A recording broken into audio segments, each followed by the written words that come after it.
ब्रह्मपुत्र नदी विवाद प्रभाव सहित मूल्यांकन कि ब्रह्मपुत्र नदी लिखवाया था ना, जैसे बताया था कि पहले एक भूमिका लिख देना है कि जो आप जानते हैं कि जो आंसी हिमनद है, इसी आंसी हिमनद से जो है ब्रह्मपुत्र नदी निकलती है।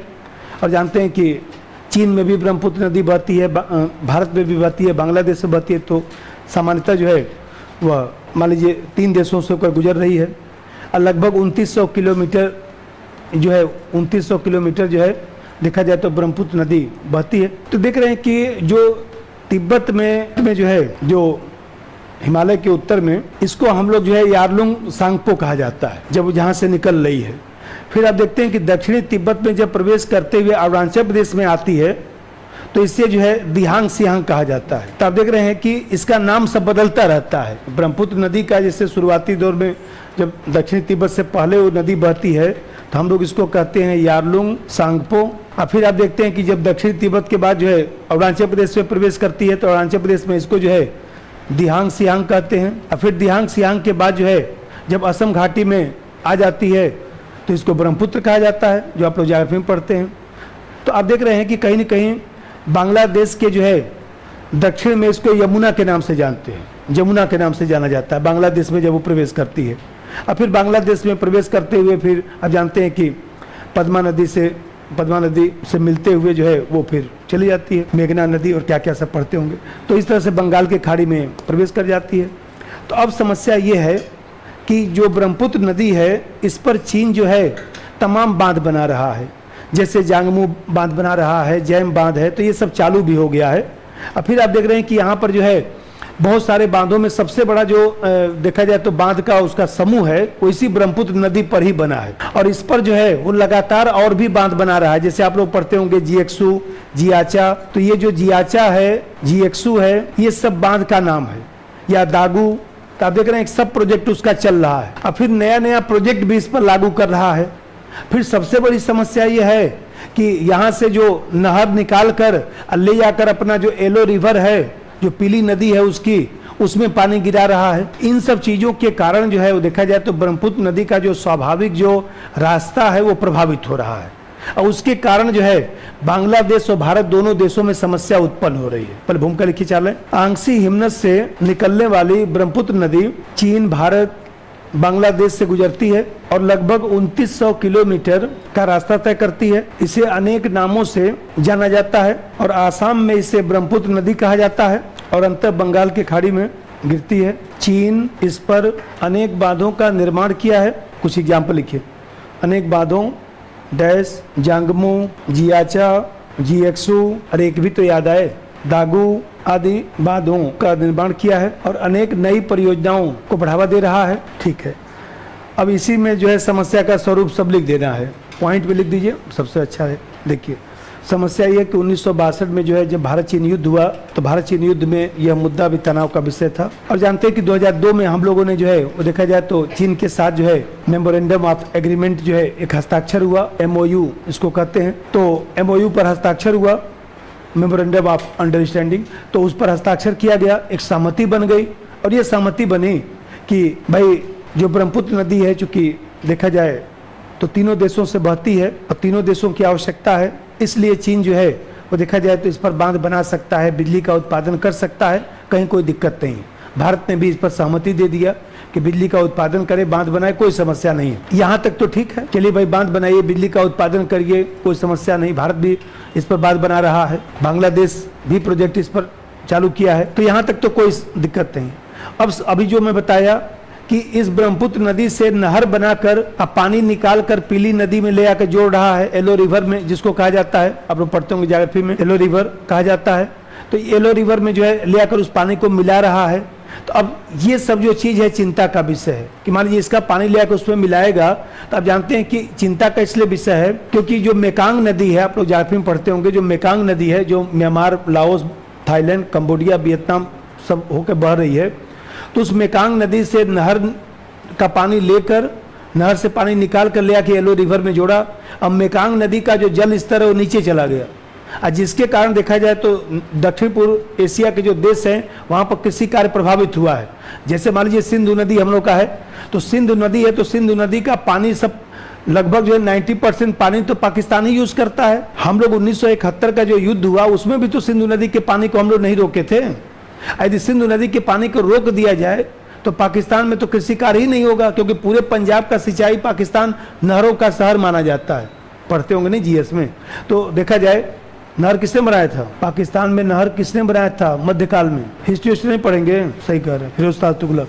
तो अब देख रहे हैं तो उसने बनाया, याद होना चाहिए। अब हमको तो याद आया तो मैं बोल दिया। तो देखा जाए तो मान लीजिए सबको करिए कि इस तरह से बनाया, वहाँ से जो पानी गया तो उसके कारण वहाँ कृषि कार्य प्रभावित हुआ है।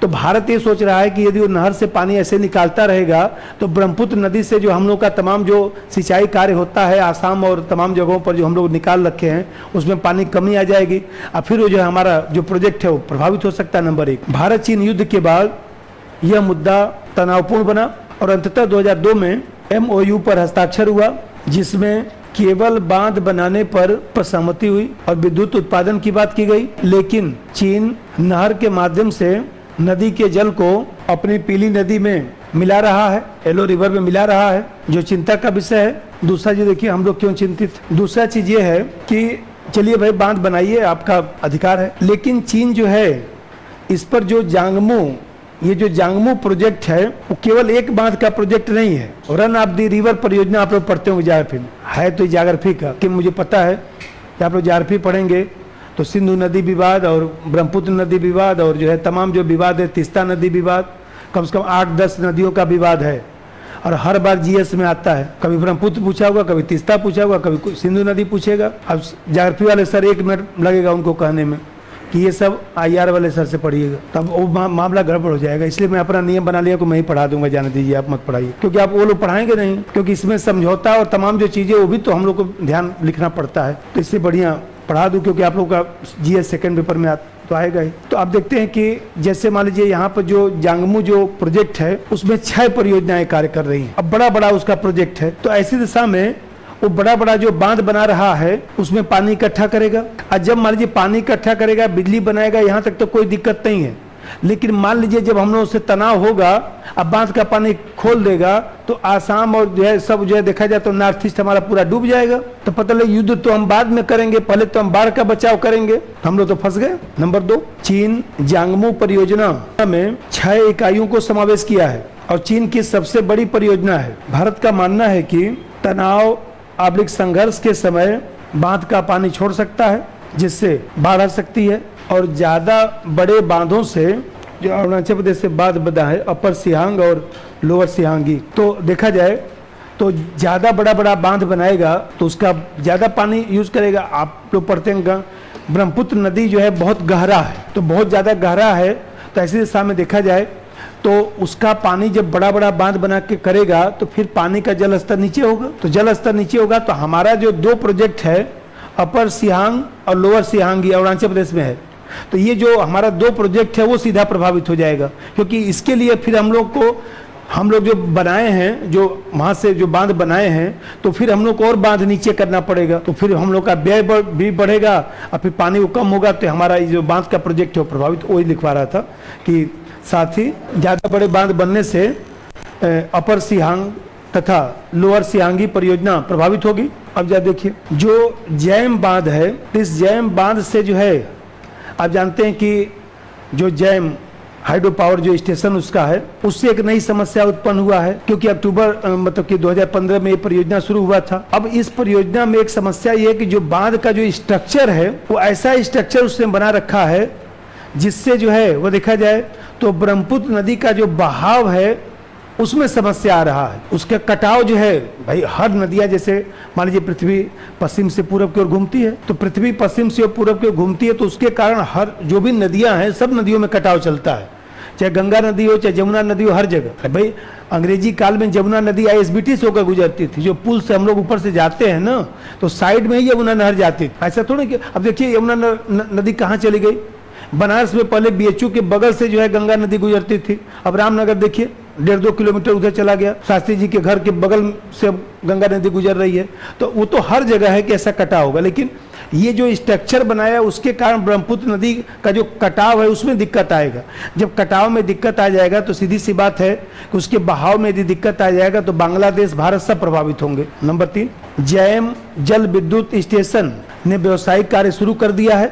इससे तिब्बत में बिजली की आपूर्ति हो रही है और कृषि कार्य के लिए नहर भी बनाया है। इसकी संरचना से नदी के बहाव में व्यवधान उत्पन्न हो रहा है, जो भारत बांग्लादेश दोनों के लिए चिंता का विषय है। इसी का देखते हैं कि आप लोग पढ़ते होंगे कि जो साल्विन नदी है, जो ब्रह्मपुत्र नदी से ही निकलती है, उसकी सहायक नदी कह सकते हैं। तो जो साल्विन नदी है, इस साल्विन नदी का साल्विन नदी का जो दर्रा है उसको जो है यूनेस्को द्वारा जो है विश्व विरासत घोषित किया गया है। तो आप जानते हैं कि यहाँ पर विविधता है तमाम, जो है वो देखा जाए तो जो पेड़ पौधे और तमाम इस तरह से जड़ी बूटी और सब चलता है। तो अब समस्या ये है कि जो ये ब्रह्मपुत्र नदी पर ये सब क्रियाकलाप हो रहा है तो साल्विन नदी का जो जल स्तर है बहुत कम हो गया, और एक तरह से देखा जाए तो विश्व विरासत की श्रेणी में जो रखा गया था ये सब वहाँ पर धीरे धीरे अब सूखा और इस तरह से हो रहा है। जापान भी भारत के इस मुद्दे को जो है यूएनओ में रखा था, भारत ने भी रखा था कि भाई यूनेस्को भी तो इस पर अपनी प्रतिक्रिया दे, तो जापान देखा जाए तो भारत की सहायता करता है। लेकिन अब समस्या यहाँ पर ये भी है कि ये चलिए तो एक मुद्दा है, यदि चीन जो है इतना बड़ा बड़ा सब बांध बनाएगा, ये सब करेगा तो भूकंप भी तो आएगा। अब भूकंप आएगा तो उससे जो है आप जानते हैं कि बड़े भूकंप आ सकते हैं, क्योंकि 2008 में जब चीन में भूकंप आया था, इसी ब्रह्मपुत्र नदी पर जो बांध बनाया था उसी के कारण जब भूकंप आया था तिब्बत वाले बेल्ट से लगा हुआ, तो लगभग जो है 87,000 लोग मरे। चीन में 87,000 लोग मरे थे। तो भारत वही एग्जाम्पल देता है कि भाई आपने जब बांध बनाया था 2008 में जब भूकंप आया था तो 87,000 जब लोग मरे थे जिपुंगू बांध के कारण जो है सब बांध इसका टूट गया था, और कहीं न कहीं जो है 87,000 लोग मर गए। तो भारत एग्जाम्पल देता है कि जब वो छोटा सा बांध था तो 87,000 मर गए, ये जो बड़ा बड़ा बांध सब बना रखे हैं, कहीं भूकंप आ गया तो ऐसी दिशा में तो लाखों लोग मरेंगे। एक पॉइंट और लिख दीजिए। पर्यावरण के लिए भी खतरा उत्पन्न हो रहा है, जैसे साल्विन नदी का दर्रा प्रभावित हुआ है और बड़े बांधों के बनाने से भूकंप की भी समस्या बढ़ेगी। अब चलिए मूल्यांकन लिख दीजिए। इस प्रकार स्पष्ट है कि ब्रह्मपुत्र नदी का विवाद केवल भारत से नहीं जुड़ा है, इसमें बांग्लादेश तथा अन्य अंतर्राष्ट्रीय संस्थाएं भी भारत का समर्थन कर रही है। दक्षिण पूर्व एशिया के देशों ने भी यूएन में मेकांग नदी की समस्या को उठाया है, लेकिन चीन की हठधर्मिता के कारण, जड़ी प्रवृत्ति हठधर्मिता के कारण समस्या का समाधान नहीं हो पा रहा है। ठीक है, अब इसमें जो है इससे मसला हो गया। एक कभी 150 शब्द में जो है वो देखा जाए तो जो चीन जो है जो नया कानून बनाया है, नया सीमा कानून जो बनाया है वो भी मान लिया जा सकता है, लैंड बॉर्डर लॉ उसको कहा जाता है। अभी 1 जनवरी 2022 से उसको लागू कर दिया है चीन का नया सीमा कानून।